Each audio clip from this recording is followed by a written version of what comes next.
Hello दोस्तों, नमस्कार। एक बार फिर से स्वागत है आपके अपने यूट्यूब चैनल देव जी के ट्रिक्स में। तो दोस्तों, मैं यहाँ पर डेली जो कि देख सकते हैं शाम को 6 बजे आपकी यूपी जीके की क्लास होती है, ज़बरदस्त क्लास होती है।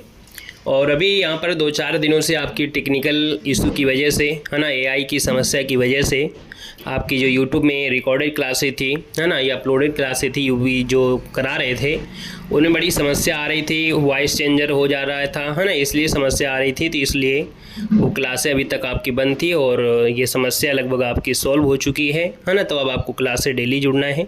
शाम को 6 बजे आपकी यूपीजी की क्लास होती है ना। इसके बाद आपको नए 5 से जो 5 ऑप्शन वाली सीरीज रुकी हुई थी वो आपको मिलने लगेगी। और अभी करंट अफेयर की भी 1-2 दिनों में क्लासें आपकी स्टार्ट कर दी जाएंगी। तो जितनी भी क्लासें हम आपको दे रहे हैं वो सभी क्लासें अब लेना शुरू कर दीजिए, है ना। और तैयारी बिल्कुल स्टार्ट करिएगा। हम आपको नई नई क्लासें भी आपको देने का प्रयास करेंगे और करंट अफेयर या अदर एग्जाम जो आपके लगे उनसे रिलेटेड भी आपके यहाँ पर क्लासें हम आपको देंगे। यूपीएसआई से रिलेटेड वो भी क्लासें आपको मिलेंगी, ठीक है। चलिए, गुड इवनिंग, नमस्ते, जय हिंद, राधे राधे। हाँ, वो क्लास आपके 2-3 दिनों से नहीं चल पा रही थी क्योंकि एआई के जो समस्या है ना, इस वजह से आपका दिक्कत हुई, ऑटोमेटिक वॉइस चेंज हो जाती थी। और इसके बाद ये समस्या ठीक हो गई है ना। तो अब आपको क्लासें निर्धारित समय 6 बजे से आपको मिलेंगी, ठीक है। गुड इवनिंग, नमस्ते, जय हिंद। तो चलिए, सभी लोग सेशन को लाइक कर दीजिएगा। पहली बार जुड़े हैं तो चैनल को सब्सक्राइब कर लीजिएगा। तो चलिए स्टार्ट करते हैं। पहला क्वेश्चन आपसे कह रहा है, निम्नलिखित में से कौन बेमेल है। चलिए बताना है कि कौन इनमें से बेमेल है, मतलब जो इसमें से आपको मिलान नहीं कर रहा है। 1 का ऑप्शन में से होगा क्या। तो आप कहेंगे सर यहाँ पर देखा जाए तो आपसे कह रहा है जगनिक कवि हैं आपके आह्लादचरित हैं, कवि विद्याधर आपका चंद्रकांता है। तो आप तो जानते हैं कि सर चंद्रकांता तो आपका नहीं होना चाहिए, है ना। चंद्रकांता होता है देवकी नंदन खत्री। क्या होता है? देवकी नंदन खत्री होता है, देवकी नंदन खत्री। इसलिए ऑप्शन नंबर आपका बी तो बिल्कुल आपका गलत हो जाएगा। वृंदावन लाल वर्मा, हमने कहा था वृंदावन में, है ना, हमने कहा था वन में क्या रहते हैं, मृग रहते हैं। वन में क्या रहते हैं, मृग रहते हैं। और मैथिली शरण तो आप लोग जानते हैं आपका साकेत है ना। तो अगर ना भी आता होगा तो भी इतने से आपको काम चल गया होगा, ठीक है ना। आइएगा, यहाँ पर स्क्रीनशॉट लेना है तो ले सकते हैं। कवि विद्याधर जो आपकी एक एकावली नामक ग्रंथ के आपके रचयिता थे। यहाँ पर अगला क्वेश्चन दिया गया है कि शतरंज के खिलाड़ी इस पुस्तक के लेखक आपके हैं कौन। चलिए बताना है, शतरंज के खिलाड़ी इस पुस्तक के जो लेखक है आपके हैं कौन। तो दोस्तों यहाँ पर इन सब में सब खिलाड़ी कौन रहे हैं, तो आपके सर मुंशी प्रेमचंद है। ऑप्शन नंबर आपका सी यहाँ पर राइट हो जाएगा। सर मुंशी प्रेमचंद शतरंज के खिलाड़ी के पुस्तक के लेखक हैं। खुश रहिए भाई, सब सफल बनाए। देखिए, शतरंज के खिलाड़ी मुंशी प्रेमचंद की कहानी, है ना, हिंदी कहानी है और इसकी रचना इन्होंने अक्टूबर 1924 में किया था। यह माधुरी पत्रिका में छपी थी। 1970 में सत्यजीत रे ने इसी नाम से एक कहानी पर आधारित एक फिल्म ही बनाई थी, है ना। और ये पतनशील सामंतवाद का जीवंत चित्र प्रस्तुत करने वाली आपकी रचना है, ठीक है ना। अगला क्वेश्चन दिया गया है, इनमें से कौन बेमेल है। जयशंकर प्रसाद कामायनी है, हरिवंश राय बच्चन मधुशाला है, महादेव वर्मा गोदान है, मैथिली शरण गुप्ता आपका साकेत है। तो कहेंगे सर गोदान तो आपकी मुंशी प्रेमचंद की है, इसलिए आपका सी नंबर आपका हो जाएगा क्योंकि आपका बेमेल है ना।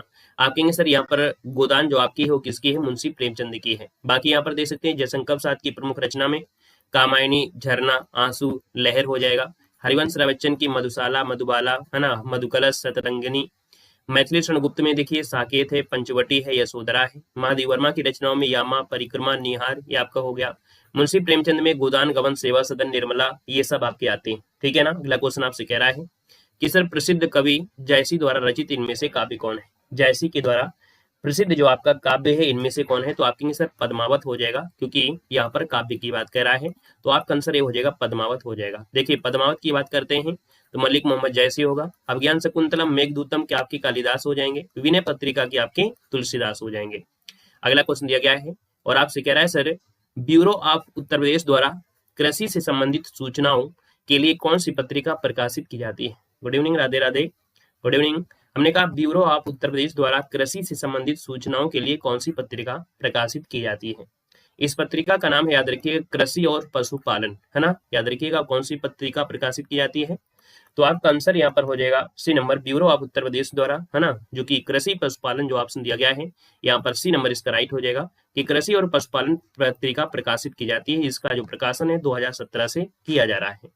अगला क्वेश्चन दिया गया है, उत्तर प्रदेश में पहली बार 1887 में प्रकाशित होने वाले दैनिक समाचार पत्र हिंदुस्तान के जो संपादक आपके थे वो आपके कौन थे। तो बताइएगा, इस हिंदुस्तान के जो संपादक रहे हैं वो आपके इनमें से कौन हो जाएंगे। तो ये है आपके ऑप्शन सी मदन मोहन मालवीय। क्या हो जाएगा?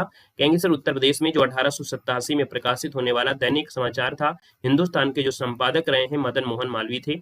मालवीय जी का जो जन्म है वो प्रयागराज में हुआ था। कब? 1861 में हुआ था। इन्होंने वर्ष 1916 में बनारस हिंदू विश्वविद्यालय की स्थापना भी की थी। अगले क्वेश्चन कराते हैं। क्वेश्चन नंबर आपका अगला पूछा गया है और यहाँ पर आपसे कह रहा है कि लेखकों और उनकी कृतियों या रचनाओं के संबंध में निम्नलिखित में से कौन सा जोड़ा आपका गलत दिया गया है? कौन सा जोड़ा गलत दिया गया है? तो यहाँ पर देखते हैं, सूरदास दिया है, अष्टसूर दिया है, महादेव वर्मा क्षणदा है, जयशंकर प्रसाद आप प्रेम प्रतीक है, मैथिली शरण गुप्त का आपका तिलोत्तमा है। हमने कहा सर यहाँ पर देखे सूर सागर और अष्टसूर ये आपका मैच नहीं करेगा। याद रखिएगा कि जो आपके अष्टसूर के रचनाकार आपके सूरदास नहीं है। सूरदास की रचनाओं में देखा जाए तो सूर सागर, सूर सारावली और साहित्य लहरी मिलती है। महादेव वर्मा में देखिए क्षणदा है, गिल्लू है, नीरजा है, रश्मि मिलता है। जयशंकर प्रसाद में देखा जाए तो आपका प्रेम पथिक, कामानी, ध्रुव स्वामिनी आपका है। मैथिली शरण गुप्त में आपका देख सकते हैं आपका तिलोत्तमा, साकेत, भारत भारती आपकी है। Good evening, good evening. अगले क्वेश्चन में आते हैं कि किस्सा राधा कृष्ण कन्हैया के लेखक आपके हैं कौन? किस्सा राधा कन्हैया के जो लेखक आपके हैं इनमें से है कौन? तो दोस्तों ये आपके हैं, ये जो वाजिद अली शाह है, नवाब वाजिद अली शाह है। यहाँ पर जो आंसर है यहाँ पर बी नंबर है, राइट हो जाएगा। याद रखिएगा कि सर किस्सा राधा कन्हैया के लेखक नवाब वाजिद अली शाह है। अवध के जो नवाब थे अली वाजिद शाह को ठुमरी संगीत विधा के जन्मदाता के रूप में जाना जाता है। इन्होंने रहेस रास और किस्सा राधा कन्हैया जैसे प्रदर्शनों का हिंदी रंगमंच यहाँ पर प्रदान किया। वाजिद अली शाह स्वयं इन नाटकों में अभिनय भी करते थे। मतलब समझिएगा इतने बड़े अपने आप के राजा थे, लेकिन इन कहानियों में खुद के यहाँ पर अभिनय करते थे, खुद से यहाँ पर दे सकते हैं, है ना। कितनी अच्छी बात हो जाती है। यहाँ पर देखिए सूची फर्स्ट को सूची सेकेंड से सुमेलित करना है। कुछ आपकी रचनाएं हैं। सूर्यकांत त्रिपाठी निराला, आप कहेंगे इनका उपनाम निराला है ना। क्या हो जाएगा? इनका निराला हो जाएगा। और रघुपति सहाय की बात करते हैं तो आप कहेंगे रघुपति सहाय जो हो जाता है वो आपकी फिराक गोरखपुरी हो जाएगा। क्या हो जाएगा? फिराक गोरखपुरी हो जाएगा। और भी आपका दिया है यहाँ पर वैद्यनाथ मिश्र। वैद्यनाथ मिश्र को जो कहते हैं वो क्या कहते हैं? नागार्जुन। यहाँ पर हो जाएगा नागार्जुन हो जाएगा।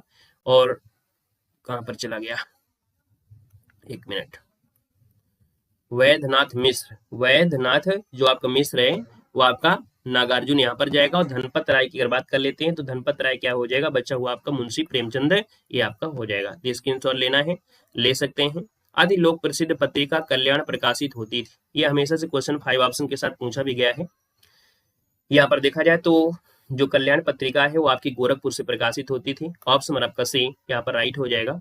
और यहाँ पर देखिए प्रसिद्ध चिंतक और धर्मवेता श्री हनुमान प्रसाद पोद्दार पत्रिका के संपादक रहे हैं। सूची फर्स्ट को सूची सेकेंड से सुमेलित करना है।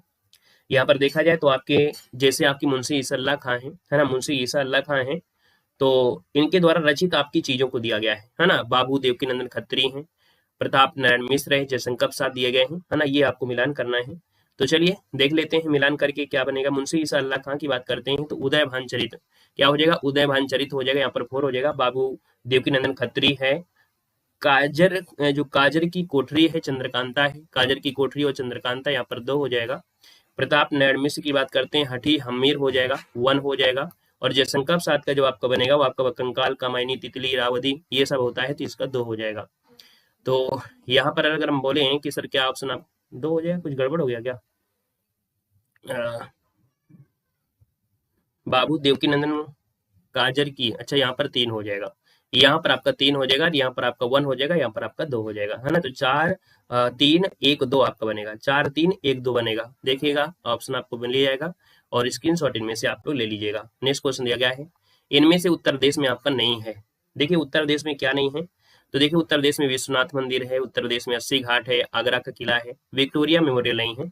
5 ऑप्शन के साथ ये भी क्वेश्चन आपका पूछा गया था। तो आप कहेंगे सर ऑप्शन में आपका डी दिया है, विक्टोरिया मेमोरियल कहाँ पर? आपकी कोलकाता में है। याद रखिए इसका निर्माण रानी विक्टोरिया के 25 वर्ष के शासनकाल पूरा होने के अवसर पर बनवाया गया था और ये सफेद संगमरमर से आपका बना हुआ है। बाकी अगला क्वेश्चन दिया गया है कि इनमें से कौन सा आपका सुमेलित नहीं है। देखिए अमीर खुसरो आपके एटा से हैं, मिर्जा गालिब आगरा से हैं, जोश मलिहाबाद से हैं, जिगर आपका दिया गया है गोरखपुर से। तो भाई जिगर का जो संबंध है आपके मुरादाबादी से थे, है ना, मुरादाबादी से इनका संबंध आपका है, इसलिए आपका डी नंबर आपका गलत हो जाएगा, ठीक है ना। और अगर पूछे कि सर जो मुरादाबादी थे, है ना, यहाँ पर देखा जाए कि जो मुरादाबादी हैं इनका वास्तविक नाम अली सिकंदर था, है ना। एक बार अभी 5 ऑप्शन में क्वेश्चन पूछा भी गया था, अली सिकंदर यहाँ पर आपका आंसर राइट हो जाएगा। नेक्स्ट क्वेश्चन दिया गया है कि कौन सा सुमेलित नहीं है, कौन सा सुमेलित नहीं है। अमीर खुसरो का जन्म एटा में है, मीर्जा गालिब आपके आगरा से हैं, जोश मलियावास से हैं, राम प्रसाद बिस्मिल का संबंध प्रयागराज से नहीं होगा। तो आप कहेंगे सर प्रयागराज से नहीं होगा तो फिर होगा कहाँ से, बताइएगा, क्योंकि ये भी क्वेश्चन आपसे पूछा गया था। यहाँ पर जो आंसर बनेगा इनमें से होगा क्या, तो आप कहेंगे सर इनका संबंध आपकी जो है वो शाहजहांपुर से है। कहाँ से है, तो आप कहेंगे इनका संबंध जो आपका है वो शाहजहांपुर से आपका हो जाएगा, याद रखिए शाहजहांपुर से हो जाएगा, ठीक है। यहाँ पर देख सकते हैं कि जो स्वतंत्रता सेनानी रहे राम प्रसाद बिस्मिल का जो जन्म है 1897 में उत्तर प्रदेश के शाहजहांपुर जनपद में हुआ था। काकोरी जो डकैती कांड में पकड़े गए थे और अंग्रेजों ने इनको फांसी दिया था। नेक्स्ट क्वेश्चन दिया गया है कि कौन फारसी का प्रथम कवि था जिसने अपनी कविता में भारतीय पर्यावरण को भी चिन्हित किया था, है ना। भारतीय पर्यावरण को जो चिन्हित किया था इनमें से आपके अमीर खुसरो हैं। ऑप्शन नंबर आपका जो बनेगा ए नंबर इसका राइट हो जाएगा। ये आपके अमीर खुसरो हैं जिसने अपनी कविता में भारतीय पर्यावरण को चित्रित किया, और ये चिश्ती संप्रदाय के शेख निजामुद्दीन औलिया के शिष्य भी थे। अगला क्वेश्चन दिया गया है गोदान द्वारा लिखा गया है, गोदान जो लिखा गया है वो किसके द्वारा लिखा गया है। सेशन को भी लाइक कर दीजिएगा जितने भी साथी यहाँ पर जुड़े हैं, ऑनलाइन हो या ऑफलाइन हो, है ना। क्लास भी आपको डेली देते हैं तो इसलिए डेली बोल देते हैं, नहीं बोलने की कोई आवश्यकता नहीं है। दिन में अगर एक क्लास आपको देते तो आपको खुद लगता है कि नहीं चलो सर की क्लास आई है लाइक कर देते हैं, लेकिन दिन में हम 3-3 क्लासें देते हैं तो हर एक क्लास में भी ज्ञान मिलता है, तो हर एक क्लास को हम पढ़ाते हैं, मेहनत लगती है, तो आप लोग भी हर क्लास को भी लाइक कर दिया करिएगा, ठीक है ना। हमें मालूम है कि अगर एक क्लास मिले तो आप लोग बिना कहे लाइक कर देंगे, है ना। चलो देखो दिया है गोदान द्वारा लिखा गया है, हमने कहा सर गोदान की अगर हम बात करते हैं क्या हो जाएगा, तो चलिए यहाँ पर दिया है गोदान, गोदान से लिखा गया सर यहाँ पर देखा जाए तो हमने कहा सर 16 नंबर का ऑप्शन आपका भी हो जाएगा, मुंशी प्रेमचंद। ऑप्शन नंबर आपका जो है वो बी इसका राइट हो जाएगा। इनके रचनाओं में देखा जाए प्रेमाश्रय, रंगभूमि, निर्मला, कायाकल्प, गबन, कर्मभूमि, मंगलसूत्र जो कि इनका पूर्ण है, संग्राम, करबला, प्रेम की देवी, ये सब आपका इनका हो जाएगा राइट, ठीक है ना। अगला क्वेश्चन दिया गया है कि राष्ट्र कवि जो मैथिली शरणगुप्त थे इनका जन्म उत्तर प्रदेश में कहाँ पर हुआ था। बहुत बार क्वेश्चन पूछा गया है, याद रखिए इनका जन्म हुआ था झांसी में। कहाँ हुआ था, झांसी की बात करते हैं तो ऑप्शन सी हो जाएगा, और झांसी में हुआ था। और गुप्त जी जो थे वो खड़ी बोली के महत्वपूर्ण आपके कवि भी रहे थे। पंडित महाप्रसाद द्विवेदी जी की प्रेरणा से अपने खड़ी बोली को अपनी रचनाओं का माध्यम बनाया था। अगर क्वेश्चन पूछे कि जो आपके गुप्त जी रहे हैं ये किससे प्रेरित हुए थे, जो अपनी, है ना, अपनी खड़ी बोली को अपनी रचनाओं का माध्यम बना लिया था, ठीक है। यहाँ पर देखिए पंचवटी, साकेत, जयदत्त व्रत, यशोधरा, द्वापर, झंकार, जय भारती इनकी प्रमुख रचनाएं हैं। भारतीय साहित्य में आरंभिक 20वीं शताब्दी के मुख्य हिंदुस्तानी लेखक धनपत राय को किस नाम से जाना जाता है। यहाँ पर आपका आंसर राइट क्या हो जाएगा ये देना है। हमने कहा सर 18 नंबर है, और 18 की बात करते हैं तो ऑप्शन सी हो जाएगा, मुंशी प्रेमचंद हो जाएगा। मुंशी प्रेमचंद ऑप्शन नंबर आपका सी इसका राइट हो जाएगा। यहाँ पर आगे बढ़ते हैं, क्वेश्चन आपसे दिया गया है। हमने कहा सर जो धनपत राय है, धनपत राय को मुंशी प्रेमचंद के नाम से जानते हैं। प्रेमचंद उर्दू से हिंदी लेखन में आपके आए थे, पहले उर्दू थे तो उर्दू से क्या हिंदी लेखन में आए। प्रेमचंद नवाब राय नाम से उर्दू लिखते थे, है ना, किस नाम से, तो प्रेमचंद नवाब राय नाम से उर्दू लिखते थे। उनकी सोजे वतन, है ना, नमाना प्रेस कानपुर कहानी संग्रह की सभी पंक्तियां तत्कालीन अंग्रेजी सरकार ने जब्त कर लिया था। तो इसको भी याद रखना कि जो आपका सोजे वतन है ना, ये नवाना प्रेस कानपुर से संपादित होती थी। इस कहानी जो आपकी संग्रह है इसकी सभी प्राप्तियां जो आपकी थी वो अंग्रेजी सरकार ने जब्त कर लिया था, ठीक है ना। अगला क्वेश्चन यहाँ पर दिया गया है और आपसे कह रहा है उर्दू शायरी फिराक गोरखपुरी के नाम से कौन आपके प्रसिद्ध थे। तो फिराक गोरखपुरी के नाम से जो जाने जाते हैं रघुपति सहाय जाने जाते हैं। ऑप्शन नंबर आपका जो बनेगा उसी नंबर आपका राइट हो जाएगा कि गोरखपुरी, है ना, रघुपति सहाय के नाम से जाने जाते हैं। और यहाँ पर देखा जाए तो इन्हें उर्दू साहित्य का प्रथम ज्ञानपीठ पुरस्कार 1969 में भी मिला था। किसका, उर्दू साहित्य का प्रथम ज्ञानपीठ पुरस्कार 1969 में इनको मिला था, इसको आपको नोट कर लेना है, ठीक है ना। फिराक गोरखपुरी को उर्दू साहित्य का प्रथम ज्ञानपीठ पुरस्कार मिला था। अगला क्वेश्चन दिया गया है उत्तर प्रदेश महिलाओं से संबंधित पहली पत्रिका 1874 में प्रकाशित करने का जो भी श्रेय जाता है, जिनके संपादक भारतेंदु हरिश्चंद्र थे, तो इस पत्रिका का नाम क्या है। तो इस पत्रिका का नाम था बाला बोधनी, है ना, बाला बोधनी। ऑप्शन नंबर आपका जो दिया है ए नंबर है राइट हो जाएगा। नेक्स्ट क्वेश्चन दिया गया है कि आधुनिक हिंदी साहित्य के जनक कहे जाते हैं, है ना, जो भारतेंदु हरिश्चंद्र हैं इनको आधुनिक हिंदी साहित्य के जनक कहा जाता है। और जनवरी 1874 में भारतेंदु हरिश्चंद्र ने बाला बोधनी पत्रिका का प्रकाशन प्रारंभ किया था, और यह पत्रिका महिलाओं से संबंधित है। यह हिंदी मासिक पत्रिका बनारस से प्रकाशित होती थी। इसे महिलाओं से संबंधित उत्तर प्रदेश की पहली पत्रिका का दर्जा प्राप्त है, याद रखिएगा, ठीक है। अगला क्वेश्चन दिया गया है कि अमीर खुसरो द्वारा रचित कविता जो है छाप तिलक सब छीनी, एक किस भाषा में, छाप तिलक सब छीनी, ये किस भाषा में है? तो दोस्तों ये ब्रज भाषा में है। किस में है? ब्रज भाषा में है। ऑप्शन नंबर आपका सी राइट हो जाएगा, ब्रज भाषा हो जाएगा। और मूलतः फारसी भाषा के शायर थे, है ना, याद रखिए जो अमीर खुसरो हैं ये मूलतः जो आपके थे वो फारसी भाषा के शायर थे, लेकिन उन्होंने खड़ी बोली वो ब्रज भाषा में भी पद्य यहाँ पर लिखे थे। अगले क्वेश्चन कराते हैं। क्वेश्चन नंबर आपका 22 है और आपसे कह रहा है कि कवित्री महादेवी वर्मा का जन्म किस शहर में हुआ था? यहाँ पर आपका जो आंसर है इनमें से राइट क्या हो जाएगा? तो आप कहेंगे सर जो महादेवी वर्मा है इनका जो जन्म है वो आपका हुआ था कहाँ पर? तो आप कहेंगे सर इसका ऑप्शन डी हो जाएगा, फर्रुखाबाद में हुआ था। कहाँ हुआ था? फर्रुखाबाद, जिसका ऑप्शन आ रहा है बिल्कुल राइट हो जाएगा। और कवित्री दोस्तों महादेवी वर्मा है 26 मार्च 1907 को हुआ था, फर्रुखाबाद उत्तर प्रदेश में संपन्न परिवार में। इन्हें आधुनिक मीरा के नाम से भी जाना जाता है। यह छायावाद की प्रमुख कवित्री रहे हैं। इनकी प्रमुख रचनाओं में सांध्य गीत, क्षणदा, है ना, यह भी क्षणदा पूछा भी गया था, 5 ऑप्शन के साथ क्षणदा पूछा भी गया था। क्षणदा की चलचित्र है मेरा परिवार है, दीपशिखा है, नीरजा है, निहार इनकी रचना हो जाएंगे। और आते हैं नेक्स्ट आपके टॉपिक में, मतलब नेक्स्ट चैप्टर आपका स्टार्ट हो जाता है जो कि आपकी जनजातियों से रिलेटेड है। निम्नलिखित में से कौन उत्तर प्रदेश की अनुसूचित जनजाति आपकी नहीं है? चलिए यहाँ पर बताना है, आपका जो आंसर बनेगा इनमें से राइट क्या हो जाएगा? आप कहेंगे सर उत्तर प्रदेश की जनजाति आपकी कौन सी नहीं है? तो आप कहेंगे सर उत्तर प्रदेश में गोंड भी सुना है, थारू भी सुना है, भील भी सुना है, लेकिन तंगखुल नहीं सुना है। तंगखुल नहीं सुने होंगे, इसलिए ऑप्शन नंबर आपका जो बनेगा बी हो जाएगा। ये जो तंगखुल जनजाति है वो मणिपुर राज्य की है ना, मणिपुर की है। बाकी उत्तर प्रदेश में देखा जाए तो बोक्सा, थारू, खरवार, है ना, राजी, जौनसारी, माहीगीर, भोटिया, ये सब आपकी मिलती हैं। उत्तर प्रदेश जिले में बुक्सा जनजाति जो पाई जाती है वो कहाँ पर पाई जाती है? तो कहेंगे उत्तर प्रदेश में जो बुक्सा जनजाति है वो आपकी बिजनौर में और आगरा में पाई जाती है। ऑप्शन नंबर आपका ए यहाँ पर है, राइट हो जाएगा, बिजनौर और आगरा हो जाएगा। ये जो जनजाति के लोग होते हैं, इन जनजाति के लोग जो होते हैं, बुक्सा को हम लोग भोज जनजाति भी कहते हैं। तो इन जाति के लोगों के जो होते हैं कद और आंखें छोटी होती हैं, इनकी पलकें भारी होती हैं, चेहरा चौड़ा होता है, नाक चपटी होती है। ये मुख्यतः हिंदी भाषा बोलते हैं। इनका मुख्य भोजन जो आपका है मछली और चावल है। इस जनजाति के लोगों की पारंपरिक वेशभूषा धोती, कुर्ता, सदरी और सिर पर पगड़ी मुख्य पहनावा होता है। महिलाओं की पारंपरिक पहनावा में लाल, नीले और काले रंग के, है ना, छीट लहंगा चोली जो होता है जिसे अंगरिया कहते हैं, और उनके साथ ओढ़नी भी मुख्य रूप से होती है। ये महिलाएं राजस्थानी, मेवाड़ी राजपूतों के समान सिर पर इडरी के द्वारा ऊंचा जूड़ा भी बांधती हैं।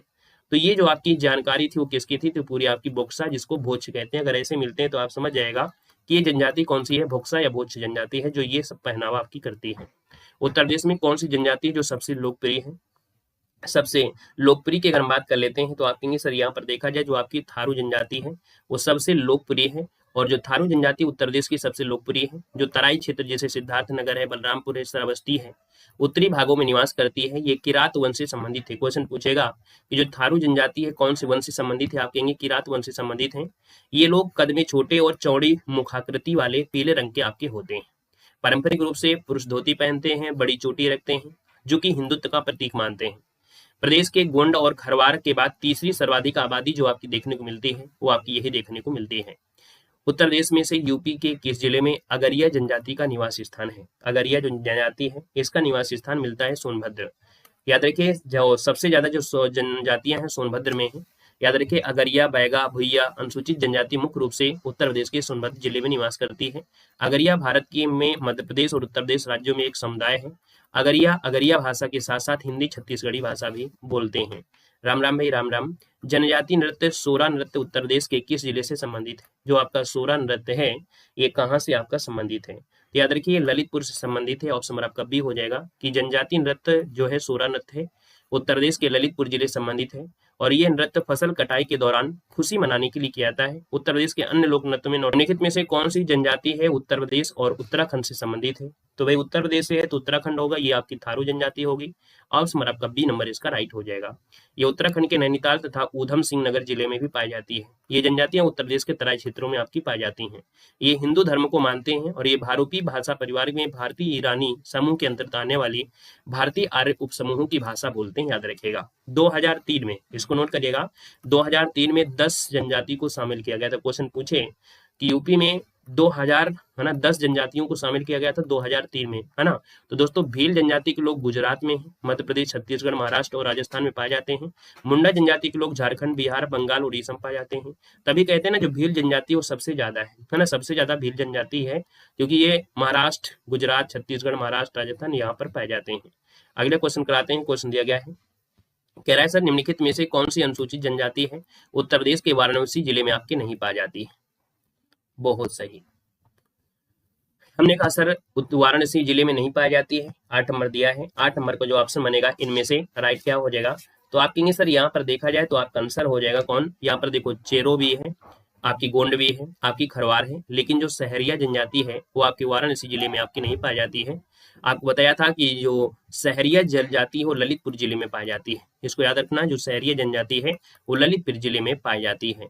अगला क्वेश्चन आपसे दिया गया है, हमने कहा कि अगरिया, बेगा, भुइया अनुसूचित जनजातियां उत्तर प्रदेश के निम्नलिखित में से जिलों में से किसमें निवास करती है?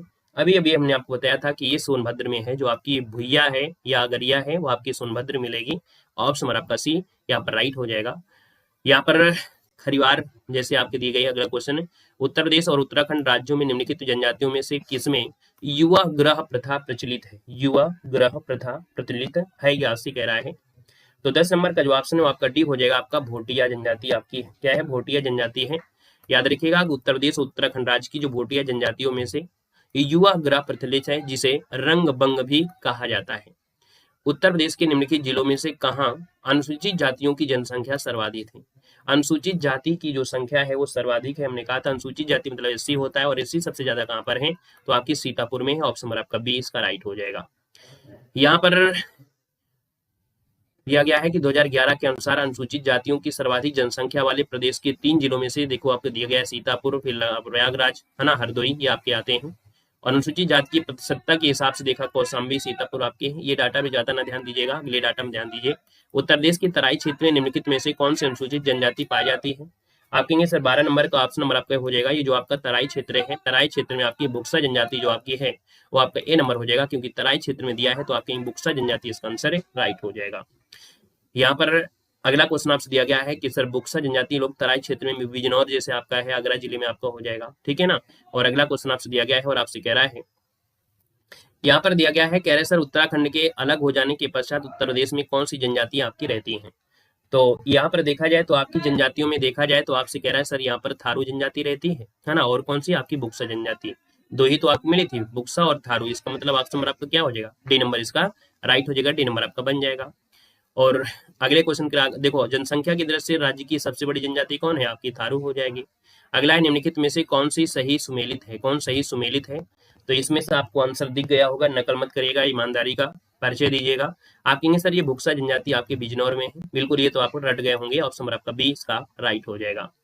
यहाँ पर देखिए भोटिया अगर पूछे तो गढ़वाल क्षेत्र में है, बुक्सा जो आपकी है बिजनौर में है, थारू जो आपकी कुशीनगर नैनीताल में है, राजी जो आपके उत्तराखंड के है।